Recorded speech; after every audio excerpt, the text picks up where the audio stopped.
Mr. President, consistent with the Charter of the United Nations and with international law, Trinidad and Tobago subscribes fully to the fundamental principles of sovereign equality of states and non-intervention in their internal affairs.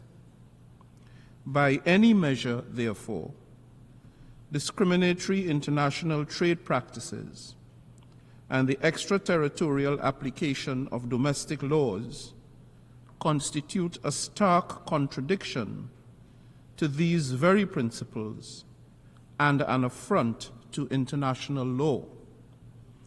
It is therefore our obligation as a small island developing state in the Caribbean, a responsible member state of the United Nations, and a resolute advocate for the rule of law, to reiterate yet again our objection to the application of unilateral coercive economic measures as a means of political and economic coercion against other states. Such practices undermine global solidarity, threaten multilateralism, and frustrate sustainable development.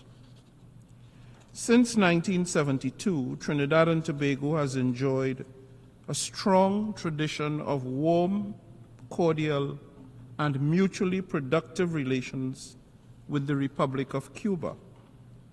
And we value this relationship just as we do with any other state in our hemisphere and elsewhere.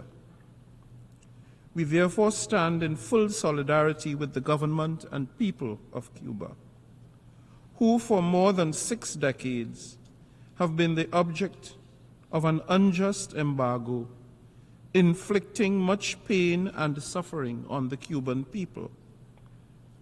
For more than 6 decades, that interventionist policy strategy has hindered and continues to hinder the full enjoyment of human rights by the Cuban people, including most especially the right to development, and severely undermines their prospects for attaining economic stability and growth. The economic, commercial, and financial embargo unjustly and unlawfully imposed upon Cuba as a sovereign state must therefore be brought to a halt, and all measures must be implemented to ensure that country's full reintegration into the international economic and political system. In this context, we have consistently supported and will continue to support regional and international efforts to promote a good faith, constructive dialogue between the parties with the objective of the cessation of the economic, commercial, and financial embargo.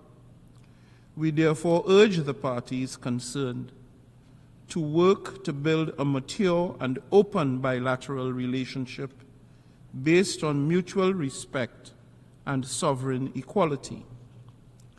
Additionally, we remain unconvinced of the designation of Cuba as a state sponsor of terrorism and call for the removal of this baseless categorization that is responsible for the imposition of incalculable costs and negative consequences for the Cuban people and economy.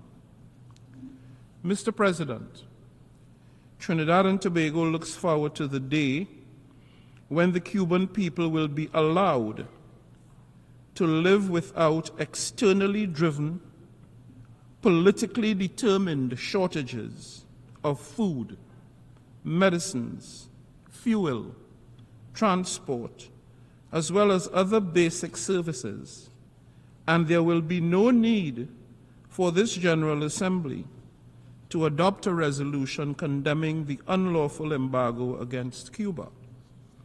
However, until then, Mr. President, Trinidad and Tobago does not countenance that there will be any variation to its unwavering support for the resolution on the necessity of ending the economic, commercial, and financial embargo by the United States of America against Cuba. I thank you.